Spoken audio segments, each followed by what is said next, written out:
Hello and welcome to Spy Hard's podcast. I'm Agent Scott. And I'm Cam the Provocateur, crushing a goblet in my hands. Oh, you crush it so well. Right? You are crushing it. You may have noticed there was no sound coming from, my introduction there other than my voice. And that is a real problem, Scott. And I mean, sometimes you have to fix that kind of problem. Yeah, I mean, I'm actually walking along the room with a microphone, but you can't hear the footsteps. I don't know how to fix this. I just threw my hat across the room. Who would have ever known listening to this podcast? That's the thing with audio, right? You have to get it right. You do indeed. And we have a very special guest joining us this week to help us celebrate a very special milestone in James Bond history. And that is the 60th anniversary of Goldfinger. Probably the biggest Bond film of all time, probably the most influential Bond film of all time. Gone on to be used as the blueprint of basically every Bond film, more or less, going forward from that point. There's a lot to celebrate. And yeah, we've already done a deep dive on the film back in the day with Calvin Dyson. Go back and check that out if you want a full review. But we wanted to celebrate Goldfinger in style. So Cam, who have we called up to ring in the bells for Goldfinger? Yes, we are joined by Academy Award-winning sound editor Norman Wanstall, who worked on almost all of the Sean Connery Bond films, including 1983's Never Say Never Again. It's a very rare thing to see a creative go from the genesis of Bond and Dr. No all the way through basically to Never Say Never Again. Obviously, he missed a few in between. But, this man is so influential on the sound of James Bond, the early sound. Some of the most iconic sound effects that we all think about in our heads when we see a hat flying through the air or something like that.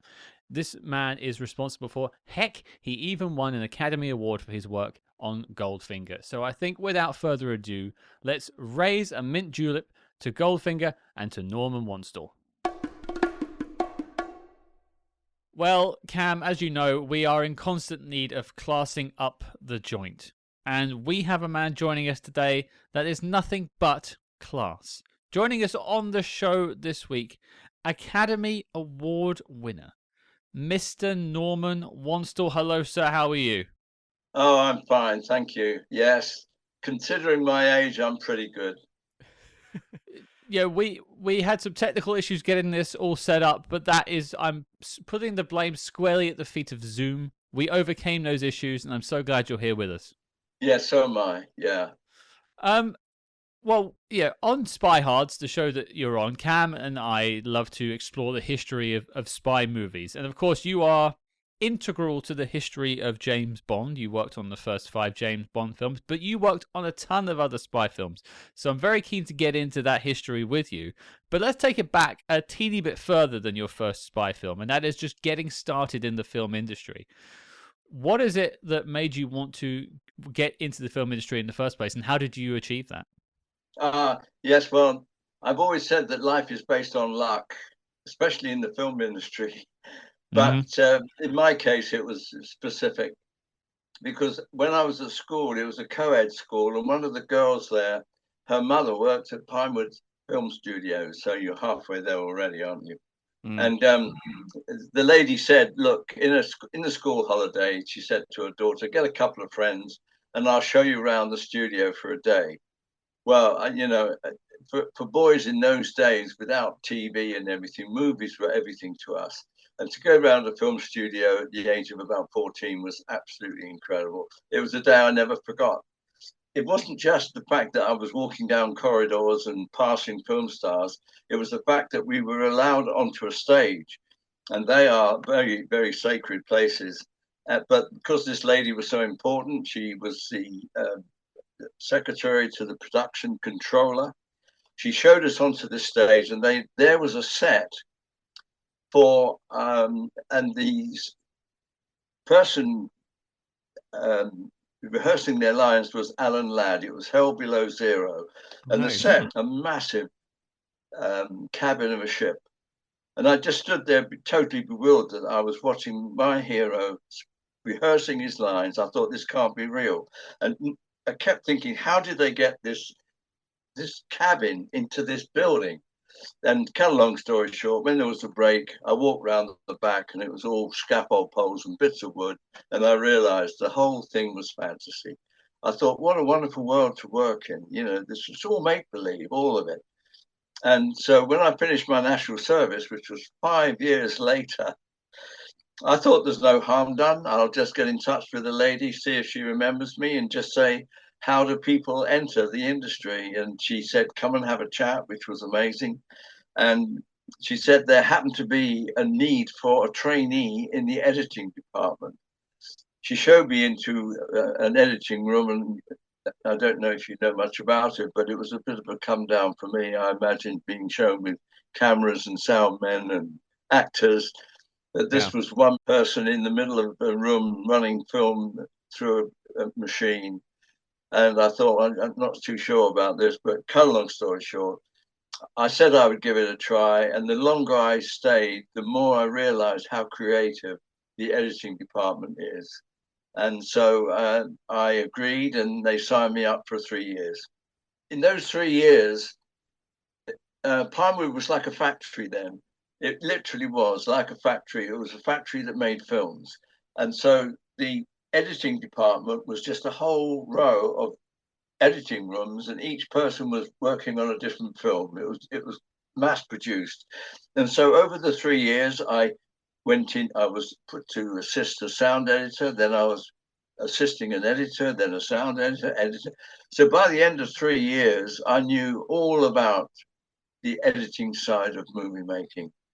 And I'd made up my mind that I would like to one day be a film editor.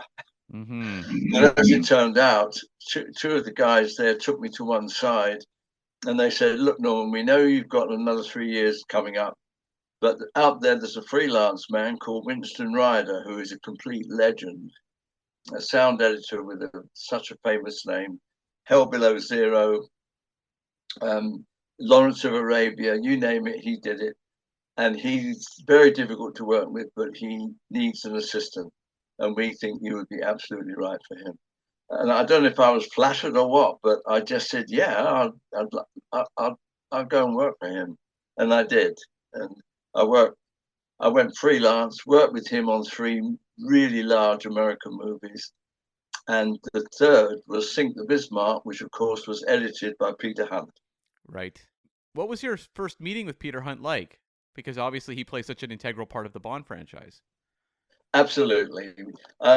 What happened was that at the end of Sink the Bismarck, his assistant said he was going to take a job in London. I jumped in because I thought it was a chance to get back on the film side. And we worked on about 4 pictures before he was handed the script of Dr. No. And there again, you see, it's pure luck. All the different editors out there, why was Peter Hunt given the script of Dr. No? But he was. And the rest is history. Well, I guess that leads us beautifully into James Bond then, and sort of your work through the 60s working on the James Bond films. And, you mentioned luck, but one thing I'd be curious to hear from you is, were you aware of the Ian Fleming James Bond books before Dr. No even became a thing? Had you read any of the books? Were you aware of who 007 was? No, I hadn't. No. I was just a young guy that had, come up through school, done national service. No, I hadn't read any of his books. Okay, and so before we get to Dr. No, I want to know how, you talk about how much you loved editing. How did you wind up in sound? Well, that was the thing, you see. Over 3 years, I could see exactly what each of the 2 technicians did. So I learned a tremendous amount. But it was just the idea of, even though I'd so much wanted to be on the picture side, I think I was flattered that this legend of a sound editor, literally, Lawrence of Arabia, that's right, Lawrence of Arabia, and other classic movies. And I thought just to work with a man of that caliber would be of great value to me, even though it was a picture I wanted to work with. And what was so strange was, on the 3 major films we worked on, he never actually taught me anything. He never said, come across and see what I'm doing here, mate. I just watched and listened and learned. So that by the time my chance was given, even though I'd never, ever laid a track in my life, I just knew that if I copied Win and did what he did, I would be able to carry on the job, and that was the answer. I mean, the promotion on Dr. No was so ridiculous. I don't think anyone had been given a promotion like that before. And your first sound credit is 1958's Carve Her Name with Pride. And I would love to know, just from you, any memories you had working on that film, because that is a spy film people maybe haven't heard of, but we're going to look at it on the show in the future. Oh, that was down as my first one, Carve Her Name with Pride? It is on Internet Movie Database, but yeah. Yes. I would have thought my very first chance to be get a sound editing credit would have been Dr. No. But Carve Her Name with Pride, even though I remember it vaguely, it was a great movie and I enjoyed working on it. But I'm really surprised I had a credit for that. Yeah, it's like assistant sound on that one. Yeah. Ah, yes, I was probably assistant to the sound editor. Mm-hmm. Well, you mentioned that it was quite the promotion, and that does make sense with Carve Her Name with Pride if you were a sound assistant helping the sound editor. But you're moving on to Dr. No and becoming the sound editor, the dubbing editor on the film. What is, I mean, you mentioned it being quite the promotion. How did you approach that? Because it must have been a lot of pressure for you. Obviously, the Bonds would go on to be this sort of behemoth production. Dr. No was quite understated compared to what came later on. But what was the sort of sense, putting that film together? Was there a lot of pressure to get it right? How did you feel, taking it up the mantle there? The problem was the budget. I think everyone that ever worked on that film looks back and says, how did they ever make that film for that budget? $1.5 million. Even the sets alone, you'd have thought would have cost that. And so Peter just, and at the end of shooting on films of the size and type of Bonds, as soon as the film is finished shooting, you bring on 2 soundtrack editors.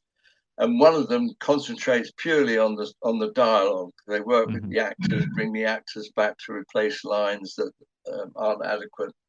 And the other one is the sound effects editor, who is responsible for all the noises. And Peter said to me, look, Norman, I know it's a shock. We can't afford 2 sound editors. I think the best thing is we hire a dialogue editor, and you hopefully could take over the sound effects. But I'd never laid a soundtrack in my life. I think he was just hoping that because of my experience of working with Winston Ryder, that I would have enough knowledge to be able to cope. Fortunately, I had, but what was so unfair was that Winston always used to say, or I could tell what he did, he would look at the film when it was first assembled. He would pick out all the difficult sounds that he knew were going to be a challenge. He would go into a recording theatre and sound libraries and create those sounds very, very early on, so that they were packed away ready.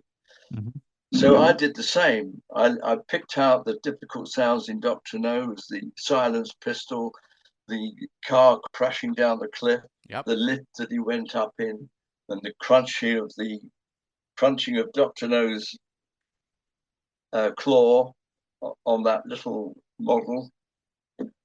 And fortunately, I got them done before I had a phone call to say from the production office, I'm afraid you are letting us down very badly here, Norman. We can't afford what you're doing. And I thought, this is unbelievable. On the one hand, they've hired me to try and do a professional job, and on the other hand, they're telling me that they can't afford it. But fortunately, I had already done it. So luckily, the end result was right.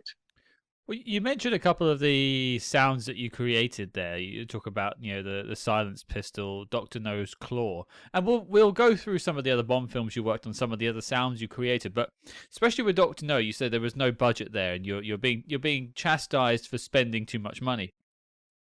What was the hardest of those sounds to come up with? Because you're coming up with these out of your own head. It's not like you can just go pick up a silenced pistol and record it from somewhere. No, I mean, each one of them, of course, was a challenge in its own right. It was a bit like Bond was when he was in the tunnel with all that water came roaring out of the back and poured over him. That was another one I had to create. there wasn't one there that was more difficult. I think probably the one that was a challenge in many ways, and I've always said it's the favorite track I've ever created, and that was the crushing of that little idol. Because every time I hear it, I realize that with all the technology in the world, I couldn't improve it. And when he drops it and it bangs on that table, I still look back and think, how did I create that? What did I use? And I'm just very, I know it sounds a little bit boyish, really, but I'm so proud of that noise that I could listen to it all day. Be proud. Be proud. It's something you came up with, but you can't leave us hanging. How did you make that noise? Well, the one thing I learned from Winston again was that he said I could tell what he said. He said, when you've got a very difficult sound, never try and do it in one. Don't spend hours trying this, trying that, and the other. Record or obtain from libraries little ingredients that you could tell would contribute to that final sound. Come up with 5 or 6 sounds, go into a mixing theatre and then play with them, or the mixer would. And then out of those, you would create the best combination that you know is right for that noise. And so I probably had about 5 or 6 sounds for that. And we, with the mixer, we worked as a team and came out with the best sound. There's a sound in Dr. No that always sticks with me. And it's when James Bond is in the vents and there's like this laser sound. And even when I was a kid, it stuck with me. And I love how that movie has such like creative sound usage, and it really does pave the way with what you're going to evolve into in the future. Oh, I don't recall that. Not a laser sound as such. Well, that's me interpreting it, not necessarily what it is. Yeah. But it just goes to show, I mean, laser sound or not, it goes to show how imaginative you had to be to come up with these sounds for seemingly innocuous moments in a film where James Bond is just traveling down a tube and you're coming up with these, otherworldly noises to try and sell just how strange and spooky Dr. No's lair is. Yes, yes. The big challenge with the Bond films was that they were all moving very slightly into a futuristic fantasy land. Not a huge amount, but slightly, which meant that the sound department in Britain then was lagging behind. And there was only one company that actually was trying to move into a new era of sound, and that turned out to be the BBC Radiophonic Workshop. Right. They were set up to try and create music that would be suitable for space type films, because they thought the music should be totally different for that type of production. And it was pure chance that I actually heard about this company. I don't think many people knew they existed. But again, to cut a long story short, when Bond was strapped to that surface with Goldfinger torturing him with that blade, with the fire between his legs, it starts off with this beam coming down like a laser beam. And I knew that to find that sound would be absolutely impossible, and I could hear it in my brain. I knew exactly what I wanted. I got in touch with this company. A guy came down. I told him what I wanted. Next, I knew within a week, they sent me a tape, and it was exactly what I asked for. That thin, steely noise of that, and I can't put a price on that. It's not just being able to create sounds; it's knowing where to get them from. Well, the Radiophonic Workshop is actually if my memory serves, they're the people responsible for the Doctor Who theme as well. So they did some invaluable work in the 1960s. Could well have been, yeah, could well have been. But in You Only Live Twice, when they're in the volcano, and there's a rocket that actually exits the volcano and later descends, that would have taken me hours and hours of work. And so I got in touch with them and I said, if you could just give me a basic descending and a basic exiting sound, I will then add to it and take from it. And they said, fine. And when the sound came back, it was the whole thing. I had nothing more to do. I just couldn't believe the time that they saved me for that. And I'd love to be able to say to people when we have when we have get-togethers and fans ask me things, I would love to say, well, yeah, I mixed, but I didn't. I have to admit that was all down to the Radiophonic Workshop, the Rocket. I would love to know, how difficult is it to assemble these like big scale action sequences? Because you mentioned You Only Live Twice, and you have the big ninja attack on the volcano lair at the end of the film.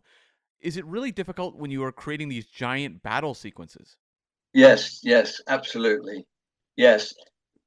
The only the way to do it is to do everything in sections, and so you would concentrate one on any kind of bangs or explosions. That's one section of sound. Then you've got the anything to do with footsteps, dropping, running, falling. That would be another section. Voices. That would be another section. Everything would be recorded in a respective series, so that eventually all those can come up, and the mixers can then blend them all together. It's a lot of work. There's no two ways about that. And the final, I can understand exactly why you asked that question, because sometimes I look at scenes in films and imagine the amount of work involved, not only in creating the sounds but mixing them together. Yeah, and I would love to know like the difference between doing, say, like a big scale action sequence like You Only Live Twice, or something more intimate like the Sean Connery and Robert Shaw fight in From Russia with Love. Yes, well, because all the studios have what they call a recording theatre, and that's purely for recording. And in that Pinewood, they had not only all the facilities for recording, but also a huge selection of props. And this is where they would record actors and dialogue and things like that, but also anything to do with footsteps, movements, noises, bonks, and things was all recorded in that theatre. And I've never forgotten the session when we recorded that fight.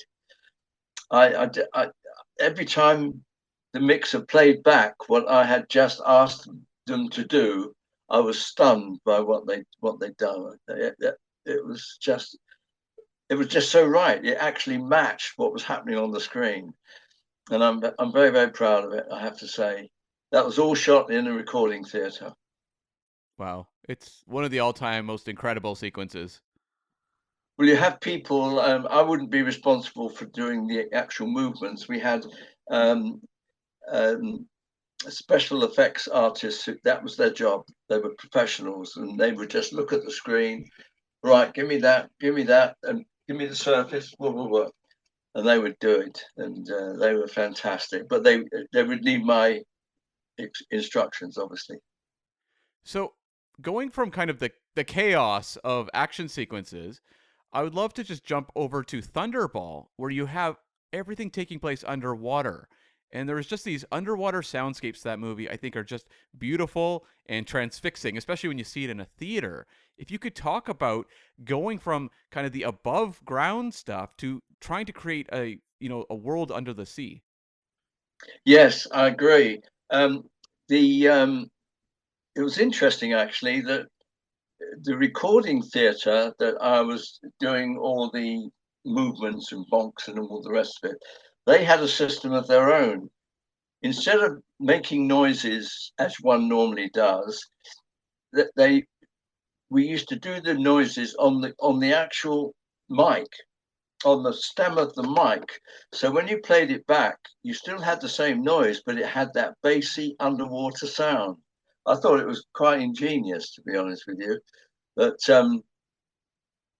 when the film was first put together, of course, we had no sound at all for the underwater sequences, and so whenever we had a viewing of the film, it was so tedious to have to sit through all this silence.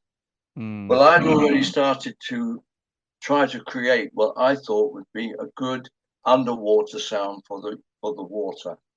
And I tried various things. I slowed up streams and things like that, but I had finally come to one I thought was right. And so I wound it in to the editing copy, so that at least when we watched the film, you could hear some sound rather than all this silence. And it just so happened that the composer came to a running. And when the running was over, he came running over. He said, "Norman, I'm so glad I was here today." He said, "Now that I know what you're doing underwater, I know what I'm going to do, because I was going to put 6 trombones over that." But because he could see how basically I had created the atmosphere underwater, that changed his opinion, and he could compliment me rather than block it. Time and time again, when you come to mixing the tracks at the end, because the composers had to go away and do their job, and the sound effects person has done their job, when the two come up, so often they won't play together. And it's tragic, really, because so much work's gone into each. And usually, of course, it's the music that wins. Of course. Yeah. Well, you've prompted a question in my head, and I've got a few I want to jump on from afterwards. But John Barry and the sound of Bond films, the music of Bond films are also very important. But a lot of the times, the John Barry music works alongside the sound of the film. But it sounds like the John Barry score was recorded after that you've done a lot of your work. Did you find yourself working in concert with John Barry during the creation of those 5 Bond films you worked on, or was it really just sort of you did your work and then handed it over to John? Yes, no, that is the problem. Everybody says in the film industry that it's tragic that what happens is, you see, you once the film is put together, you could bring in the composer and decide between the director, the editor, and the composer where music will be paid. You don't just leave it to the composer and say, "Well, put music where you think it is." You agree it's where everybody thinks, yes, that needs music. But the composer can't start composing until the film is fine cut, because otherwise, if he's composed the music and then you start shortening it or lengthening it, his music won't fit. And so this is the problem. The music is recorded very late, and so there's no way in which the sound effects person can wait that long to work alongside the composer, if you see what I mean. It just doesn't work like that.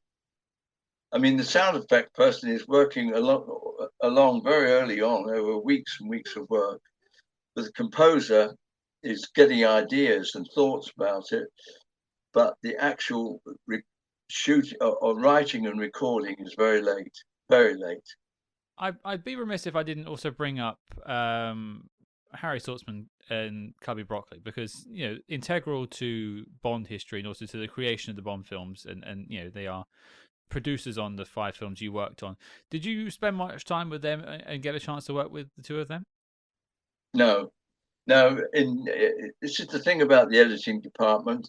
Peter Hunt, of course, would have contact with them over various issues, but generally speaking, we were an isolated department, a bit like the art department, really. You're not actually on the set during the shooting. It's a shame in some ways, but that is the way it goes. And I got the impression that Cubby was like a father figure. There was something about him. You felt that you could talk to him. And I always remember after when I got back from the Oscar, how he couldn't wait to say, "You don't have to pay for your wife. That's all done," whereas Harry, I don't think I ever really had any real issues with Harry. In fact, I remember sitting in a viewing with Peter and Harry, and at the end of it, I think it was probably Russia with Love, and he said, "We're going to need a good sound effects editor on this, aren't we?" And Peter said, "Well, he's sitting next to you." Yeah, very strange, really. Mind you, one of the experiences I had was when Dr. No was finally finished, and they had a sneak preview. How I came to be there, I'm not sure, but I was in a theatre in the forecourt of the theatre, and Harry was there.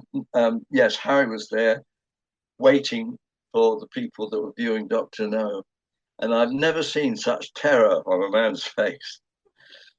I could tell he was very, very, very nervous. And it was only when they all came out, smiles and chatting, that he was relieved. No one ever had any idea whether Dr. No would be a failure or a flop.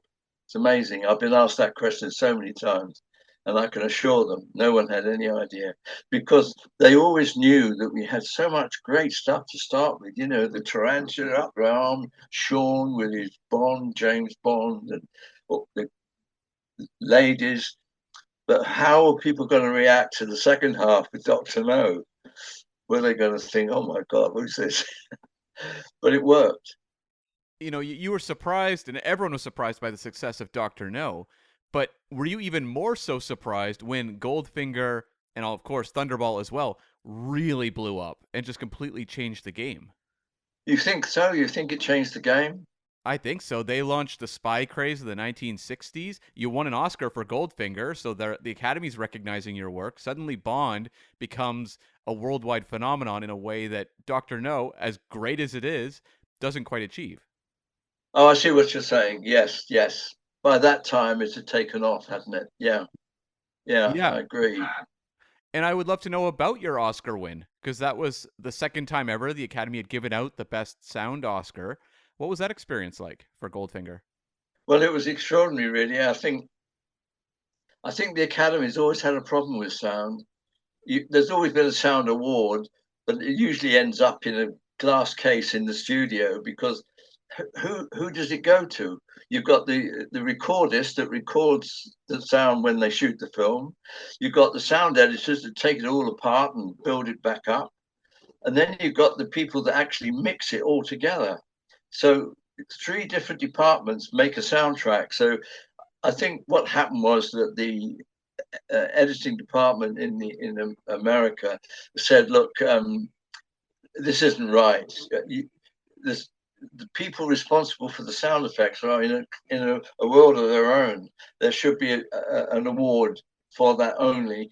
And it was created. And I was in a recording theatre with Ipcress File, and Peter came in. He said, just wanted to let you know I've had a telegram from the Academy. They want to know who's responsible for the sound effects on Goldfinger. And we all said, well, you know that, Peter, don't you? And we all got on working, because we didn't realize that new category had been created.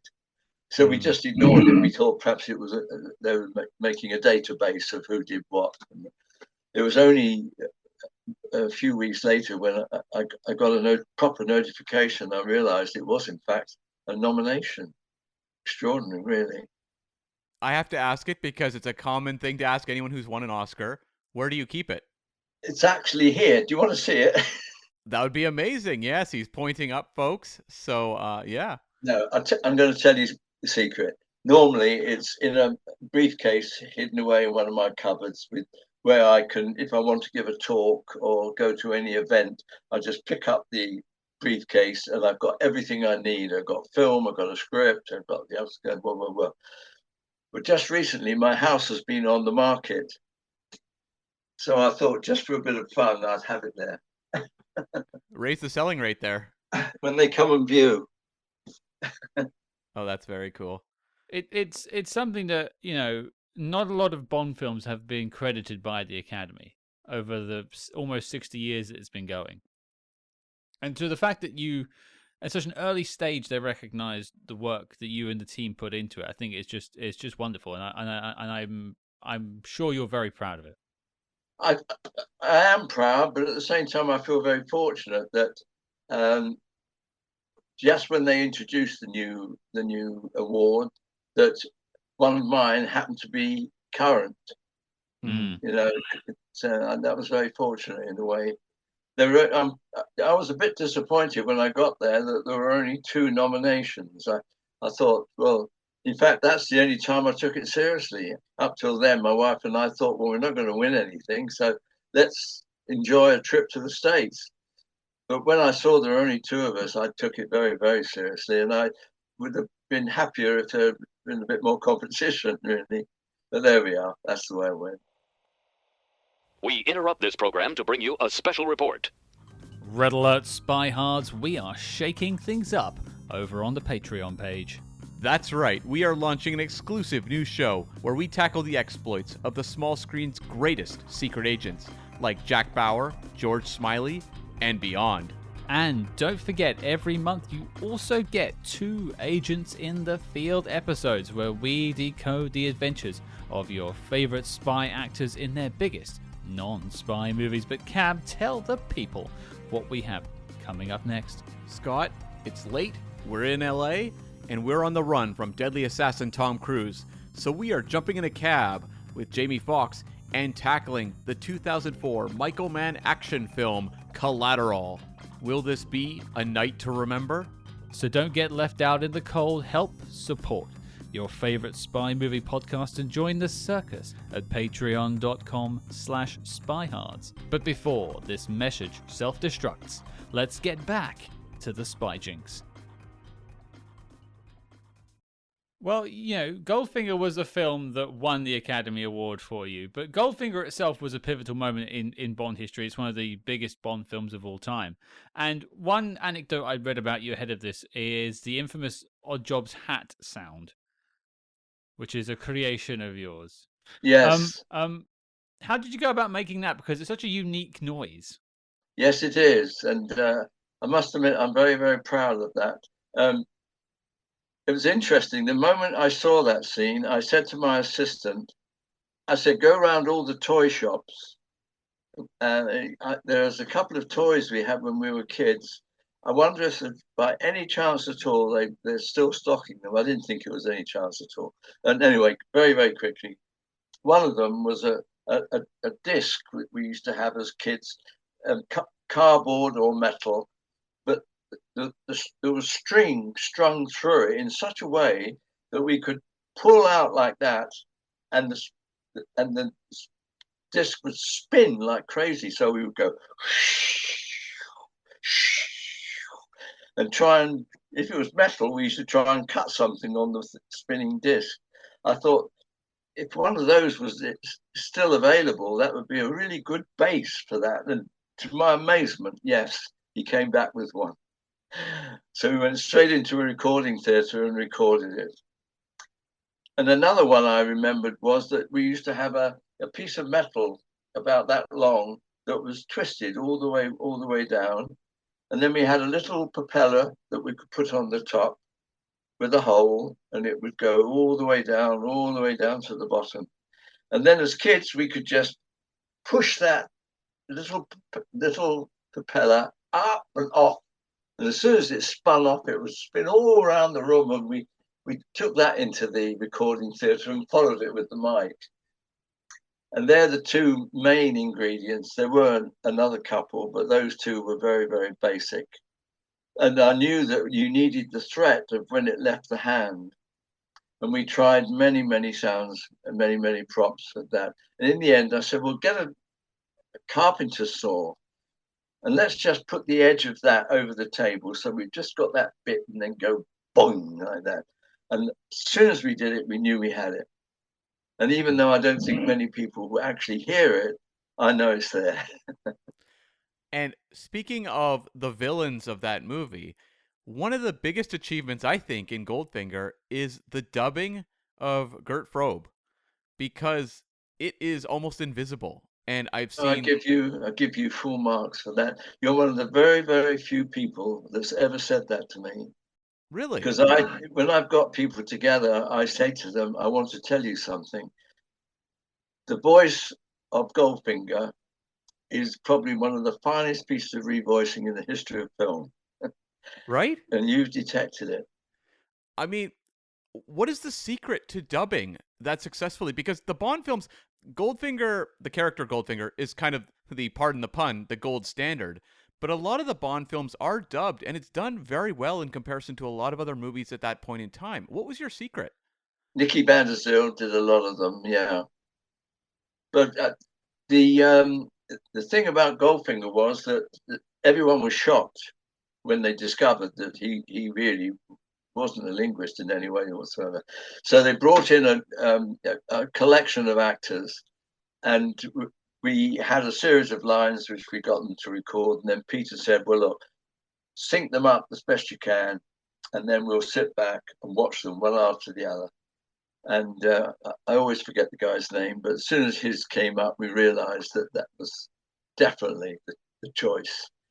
But I don't think we realized that the actual final job he did was beyond perfection. When I watch the film, I forget it's revoiced.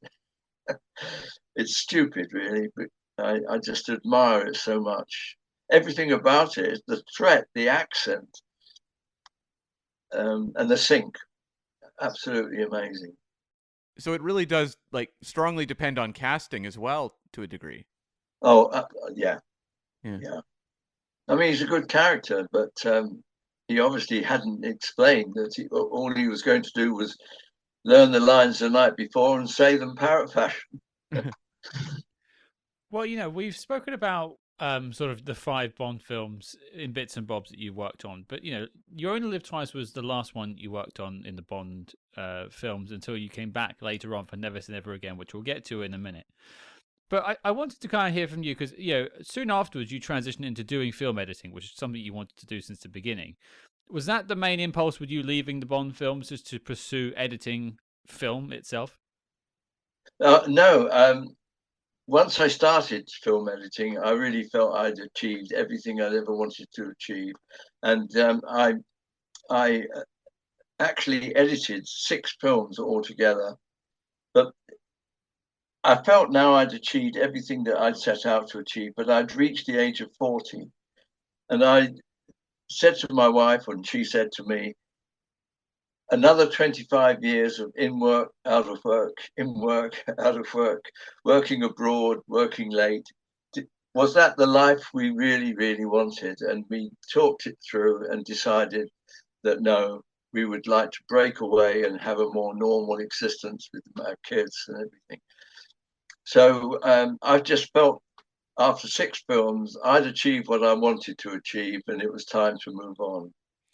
Okay. And slotted right in the midst of the Bond films is the Ipcress File, a movie that we absolutely adore on this podcast. And I would love to know the difference in creating the sound for kind of the more comic book like James Bond series versus the more stripped down realistic world of the Ipcress File. Well, this is why I was glad that I mentioned the BBC Radiophonic Workshop, because I knew that sound was, I could never find a sound that would answer the question. The whole film was based on a sound, and the first time it's played, when they find the tape, and then you cut to the scene where they're playing that tape. Not only did the workshop come up with the sound, but it also, when it was played back, it was in sync with the. I don't know. I smiled when I saw that, but it was a unique noise. And I look back and think, had they not existed, how would I have found something? Where would I have gone to? I couldn't have created one. And sound effects libraries have always been invaluable, always invaluable. But a sound of that nature, I think, would have been absolutely impossible. Absolutely impossible. In fact, I should just mention one sound. At the end of Dr. No, Bond goes up onto the gantry and he realizes that that wheel is going to take the nuclear reactor way, way beyond its measures. And I tried over weeks. I kept thinking, Norm, you've got to find a machine. You've got to find a machine that will not only, when you switch it on, go boom, boom, boom, boom, boom, but it's got to have a control that you can synchronize that with Sean's so that it goes up and up and up. And everyone thinks, Christ, what's happened? And you know what dubbing is, don't you? Where you mix all the sounds together. And they'd already started dubbing, and I think there were 12 reels and they'd reached reel 10, and I still hadn't got a sound for that. And I must admit, it's the most nervous experience of my whole life. And in total desperation, I went to the sound, I suppose you could call him the maintenance guy in the Pinewood sound department. And I said, look, you're very good on electronics. Is there anything you could come up with? He said, oh, can't imagine, mate. But anyway, he said he'd have a go. And a couple of days later, he called me to the recording theatre and he pointed to this crudest piece of gadgetry I've ever seen in my life. My heart sank. He said, well, Norm, he said, switch it on. And I switched it on and there was this. I said, yeah, but he said, no. And he pointed to another switch. And when I turned that, it started to escalate. Everyone in the recording theatre looked absolutely staggered. How could a guy invent a machine like that? And I said to him, well, you've not only saved my reputation, but you've saved my sanity.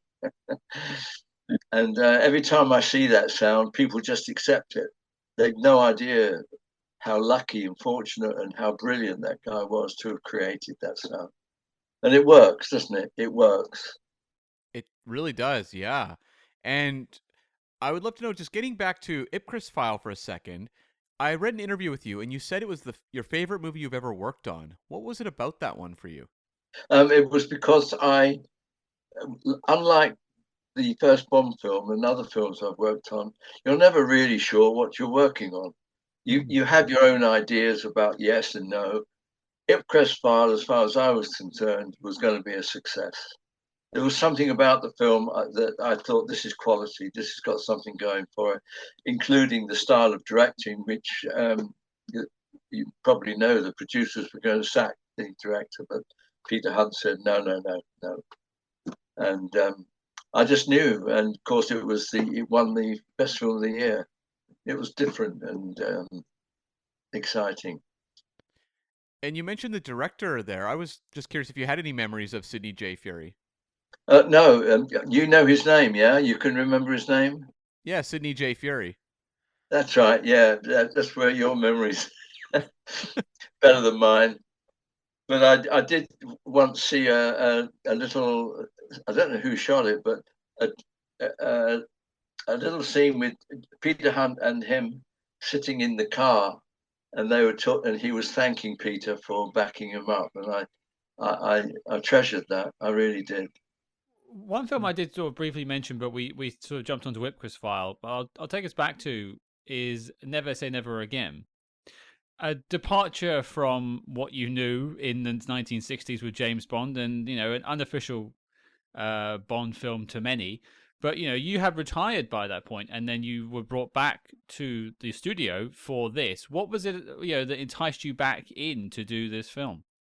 Yeah, that's a very good question. And basically, the answer is I was out of the business. I was now settling a new life in the countryside, and I had a call from a friend of mine who had got the job as assistant to the American editor, and he just rang and said, Norm, he said, Sean isn't really very happy. He misses all the old crew, the old family, that he got used to. And it's all different now, and he's not very happy. He said, you wouldn't consider coming back, would you? I said, well, I never met Sean. He said, I know, but he knows about you. It was just a thought that you might consider coming back. And I said to my wife, well, my course that I was going to take, my tradesman's course, hadn't started. And I thought, well, if it's going to be a favor in some ways, let's give it a go. And I had all the sounds, of course, for Thunderball. And I went back, and in hindsight, of course, it wasn't a happy film at all. People were being cross with their friends, and I don't know. There was a guy came from America, and he seemed to stir it up wherever he went. And I've never forgotten the running of when it was first assembled. It was the first cut. We all sat in the theatre. Up it came, and when it was over, everybody went silent. And eventually, the writer said, "Okay," he said, "why did Bond go to the Bahamas?"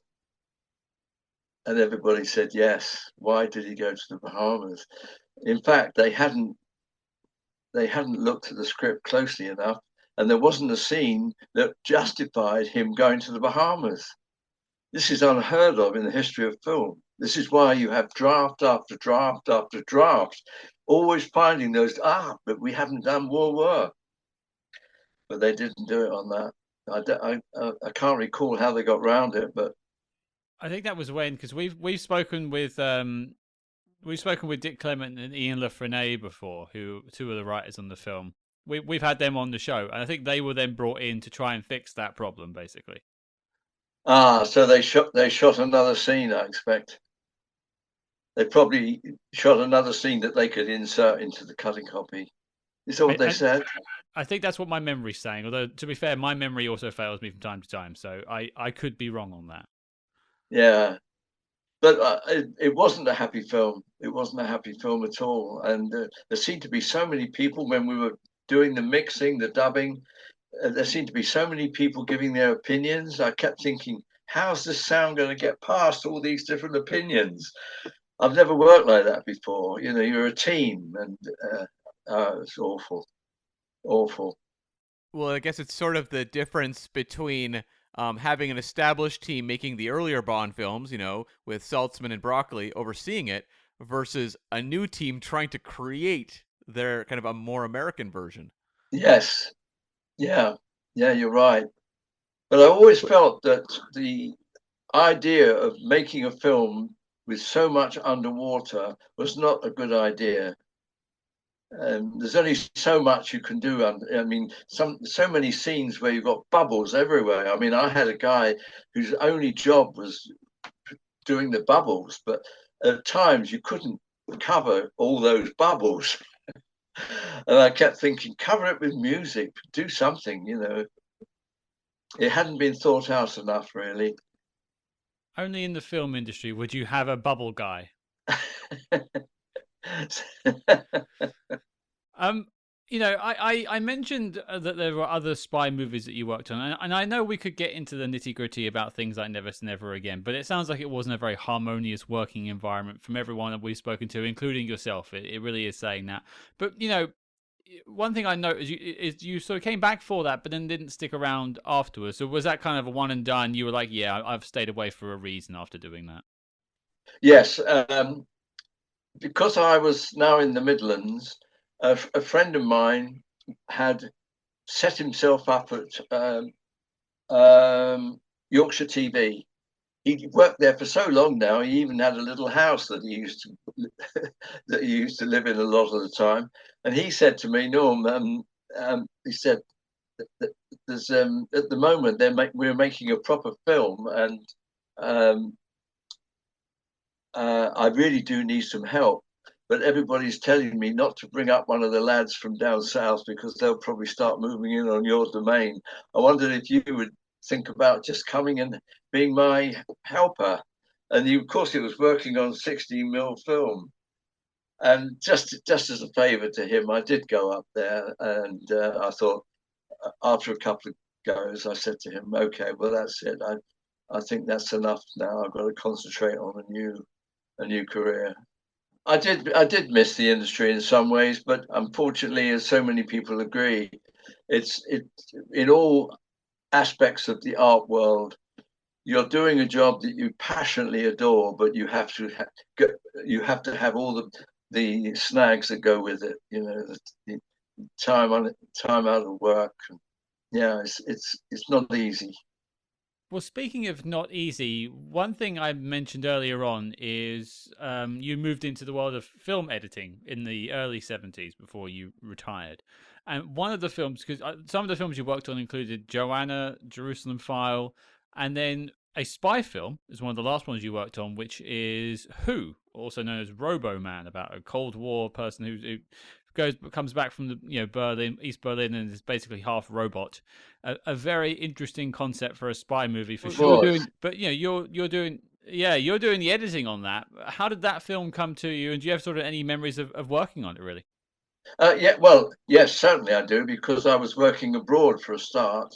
But I really believed in it. I thought it had a lot going for it. It was very, very unusual, a very unusual story right from the start. And I'd worked with that producer before, and he said, "Would you like to come to Germany and work on it?" But no, I thought it had a lot going for it. I often remember that opening scene when he came back, and you couldn't believe the way he looked. You know, it was just different, wasn't it? The whole idea. For those who haven't seen it, I'd say go and look it up online. It's a very interesting look for a spy. They have him in silver makeup and the face mask and stuff. It's an interesting take that you would only really get in the 1960s and 70s. You wouldn't get that sort of thing now. No. It's coming back to me. I'm trying to remember a lot of it, but when he first comes back, he's got the face, hasn't he, that they've given him. So nobody, yes, right, because they didn't know whether it was the right guy or the wrong guy. That's it, yeah. Yeah, that's what Elliot Gould was doing. Very clever idea. Any sort of memories of editing that? Any sort of anecdotes from putting that together? Anything spring to mind for you? Not really. No, only towards the end, I suggested to the director and the producer that I could extend the amount of time when the audience wasn't told yes or no, and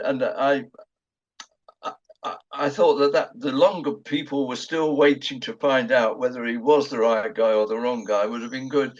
But I think they've reached a point now where they thought, no, the film's made. Let's move on, which was a shame, because that's what editors are for. You know, in many ways, is to see what can and cannot be done to improve a movie.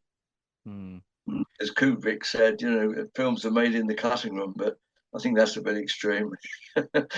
You can only work with the film that you've got. And just as we're getting kind of to the end of the interview, there was a movie I wanted to bring up that was earlier in your career in sound, and that is Call Me Bwana, which was done with Broccoli and Saltzman. If you had any memories of doing a Bob Hope comedy. I know exactly the film you mean, and it's so long ago now that I can't remember a lot about it. I know making noises of elephants coming through the jungle, but I can't tell you an awful lot about that, I'm afraid. Fair enough. Now, I'm just curious, was it actual recordings of elephants you had, or did you have to create original sounds? You had to create original sound, yes. Wow. Oh, I wouldn't mind just mentioning how I got my first chance to edit, because at that particular time, there was a guy who became famous in the UK because he recorded a song called Come Outside. Everybody loved it. Everyone was singing it. And the basic idea of the story was that there's a guy in a pub and there's a girl in there that he fancies, and he's trying to get the girl to come outside. And she keeps saying, well, no. And eventually she says, oh, all right then. It was just a very, very funny, unusual pop song, and it made him famous. His name was Mike Sarn. And I was working away one day and the phone rang, and this guy said, Norman, my name's Mike Sarn. He said, I've heard about you. I said, well, I've certainly heard about you. He said, no, he said, I've shot a little documentary in the south of France, and I couldn't afford a sound recordist, but I just wondered if you'd have a look at it and give me some ideas how I might put a bit of sound on it. And we met up, we became great mates. I never charged him for anything. I brought in a lot of friends to give him things for nothing. And when it was all over, he said, well, I'll tell you something, Norm. If ever I get a chance to direct a movie, you'll be the first person I'll give a chance to cut. I thought, this is a bit of a laugh, isn't it? But he wrote a book called Joanna, and took it to 20th Century Fox. They thought, well, this is a swinging 60s story. This could make a good movie. And sure enough, they did. Not only did they make it into a movie, but they gave Mike a chance to direct it. And he gave me my chance. Wow. That's the way the industry works. It's just luck. And it actually stars the late great Donald Sutherland, who passed away just a couple of days ago. Yes, it did. Yeah, very much so. Yeah, I don't think it rocked the film industry to any great extent, but I did notice, because Mike was very modern, I did notice 2 critics mentioned the editing. I thought, oh well, that can't be bad then. And very soon after that, I got another film to cut. Well, as we're coming to the end of the chat, I have a couple of quick fire questions to wrap us up, Norman. I've read mixed reports on this first one, so you can set the record straight. Of all of the sounds, and not just James Bond, but across your entire career doing sound, of all the sounds you created, what was your favorite? Oh, well, the 2 come up side by side is the Odd Jobs hat and the crushing of the idol, or what is the statuette. Those 2 will always stay in my brain. The reason the wheel doesn't is because I didn't create it. Do you know, just discussing that story of that wheel, I can feel myself getting tense. Isn't that extraordinary?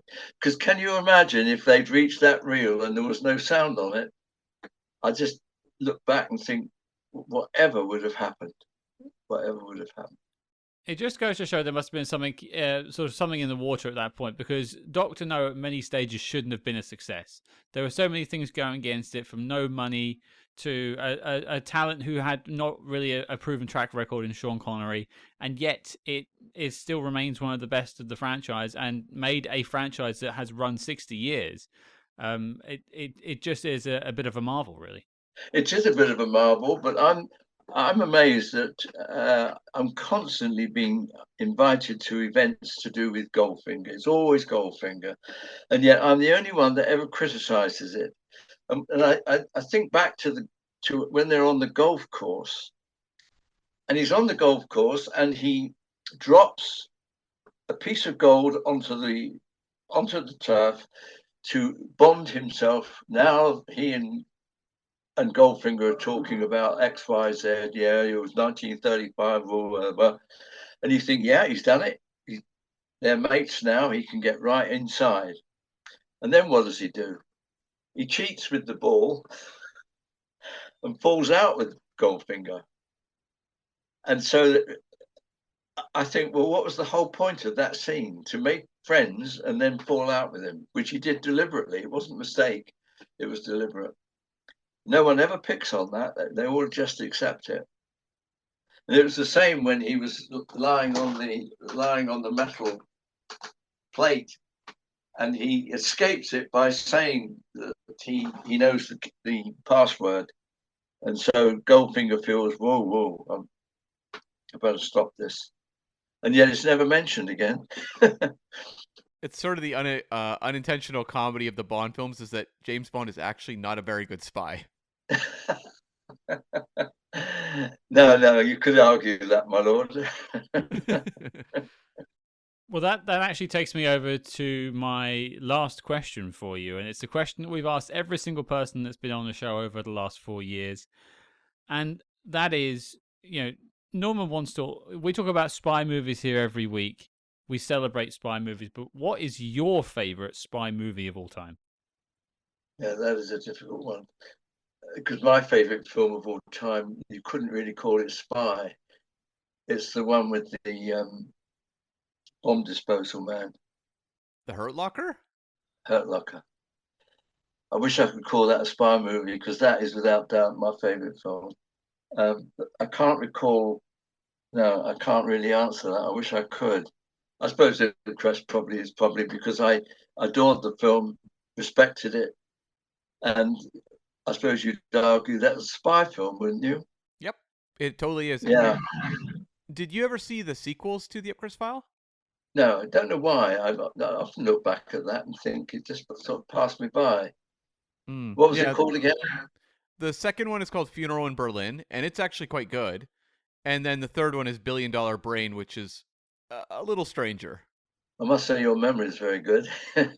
It's the only thing I remember. The rest of my life is total chaos. No, I do respect you greatly for what you said about the revoicing of Goldfinger. You're the only one I've ever known say that. My honor. Put it on that level. People just accept it, but to put it on that level, I give you full marks for that. Oh, you're most welcome. Incredible work.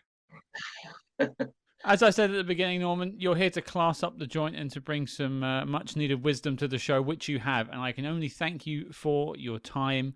And thank you for your contributions to spy cinema, not just James Bond, but Ipcress File, Me Bwana, who you've worked on some of the most interesting and best spy movies ever made. So, Norman, thank you for your time today, and thank you for your contributions to spy cinema. Oh, fantastic. No.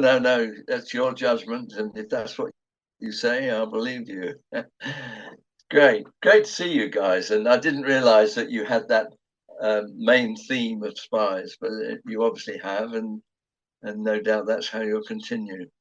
But it's just nice to hear your questions. Our pleasure to have someone who has such a rich body of work to talk to. So it was incredible. Okay, thanks very much. Thank you, Norman. There you go, folks. That was our celebration of Goldfinger and our chat with Academy Award-winning sound editor, Mr. Norman Wanstall. I want to thank Norman for taking the time to speak with us. A lot of great stories in there. And Cam, I want to hear from you. Which was your favorite? Oh, man. This was a real honor to have like a living legend on the podcast and someone who's worked on so many Bond films. We're lucky when we're joined by someone who maybe acted in a Bond film or worked on a couple. This is someone who was there at the height of the 60s spy craze and was working on these movies that are iconic. Like, the Connery era is somewhat now lost to us because there's so few people around to talk about it. Yeah. And so to hear Norman tell these stories was incredible. I think one thing that really was interesting to me, and something that I don't know jumps out to people as much, was just kind of talking about putting together these epic fight scenes. Like, for example, when he was talking about You Only Live Twice and the volcano fight at the end, and how difficult a job it is, and breaking it down section by section. Okay, now we're working on steps. We have to do that for a while. Okay, now we need to work on explosions and have to work on that for a while. And just the sheer amount of work and effort that had to go into creating these big sequences that we just sit there for 10 minutes and go, wow. We don't sit there and necessarily break it down to the pieces. But it adds to the holistic joy of a film, of film itself. Sound editing is in many ways becoming a bit of a lost art because of a lot more people are using subtitles now. Not that subtitles are bad, but on full English-speaking films, they're using subtitles and turning the film down because they are like using their phones and things like that, and you don't pick up as much of the environment that is being brought by wonderful creatives like Norman and everyone else who worked on Goldfinger and all the other Bond films. So I'm glad we could celebrate that work, and I'm glad that he's still around to tell these stories because, you might not think that Odd Job's hat was a particularly hard thing to capture, but a lot of work went into it, and that is why that noise is so iconic.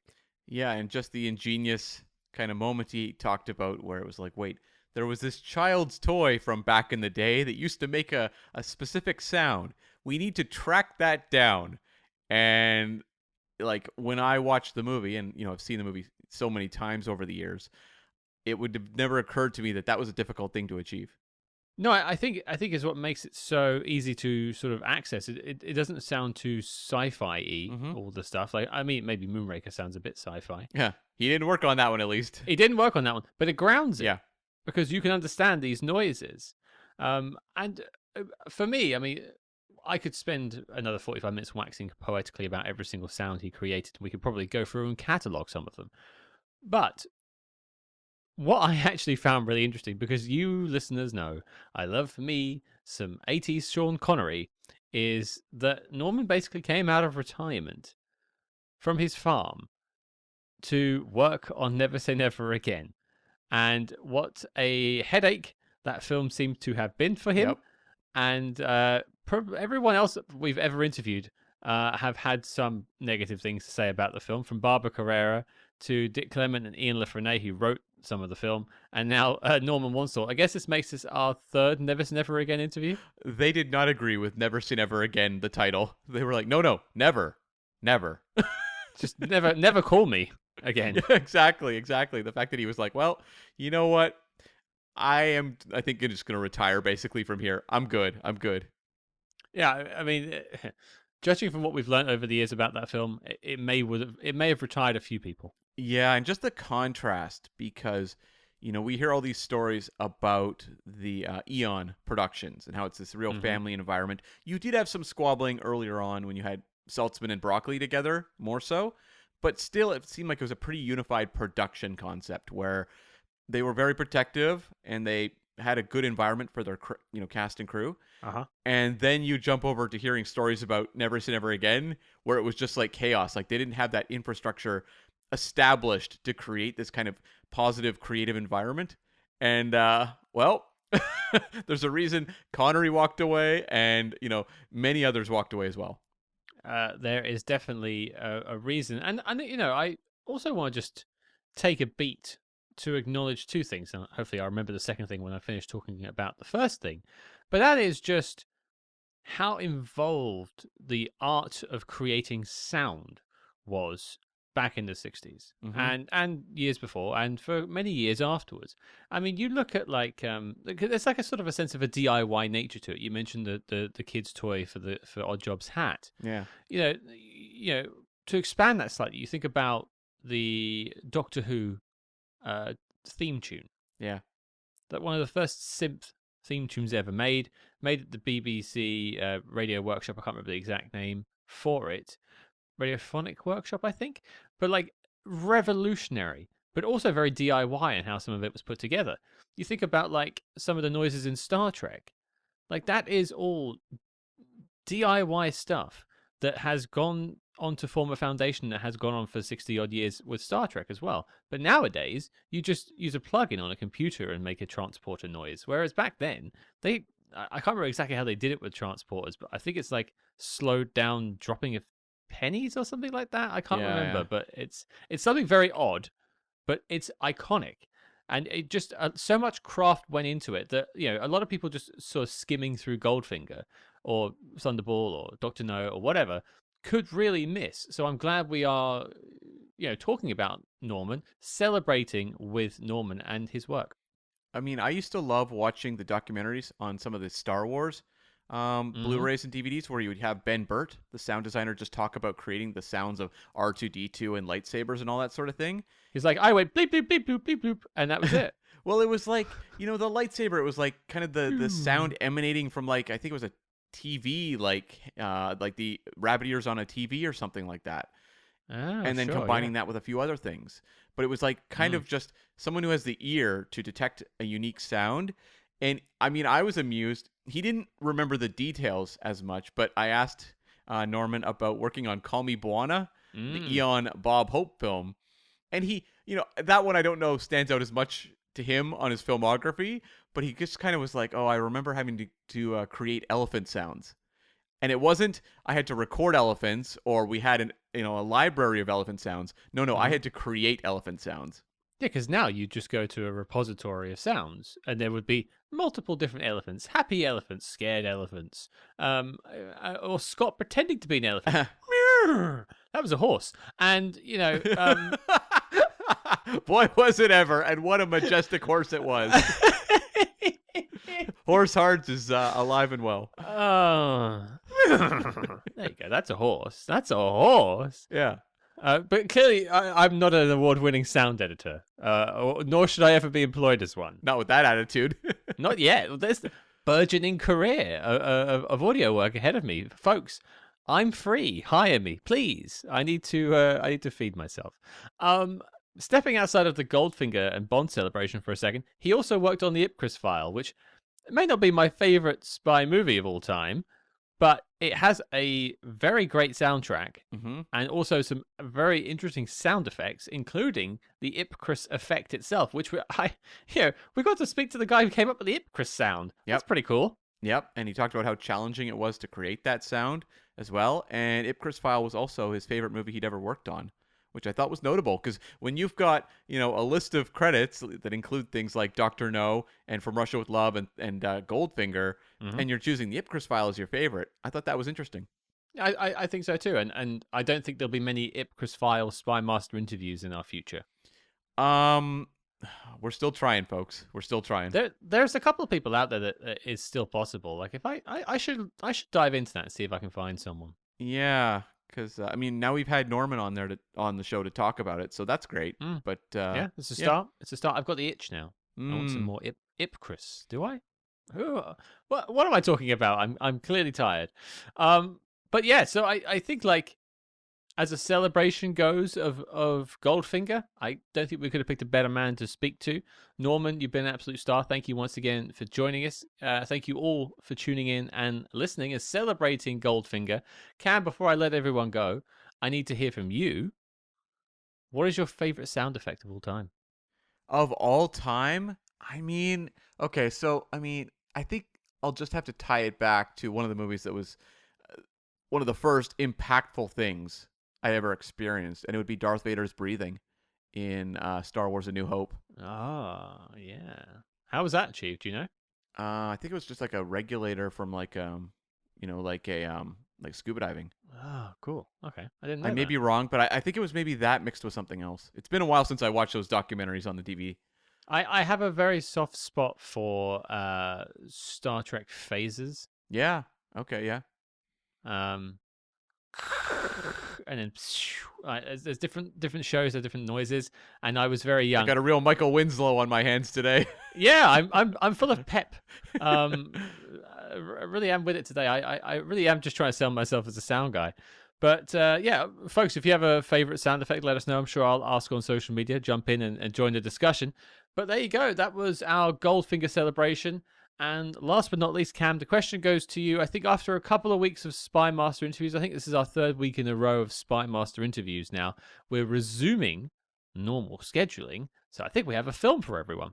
It's appropriate there were all these references made by me to Star Wars, because next week we are going to join Alec Guinness as he goes on a spy adventure with 1959's Our Man in Havana, directed by Carol Reed, who directed The Third Man.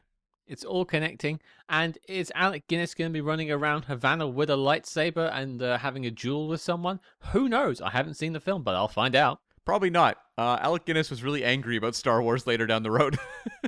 I'm sure his bank account wasn't. No kidding, right?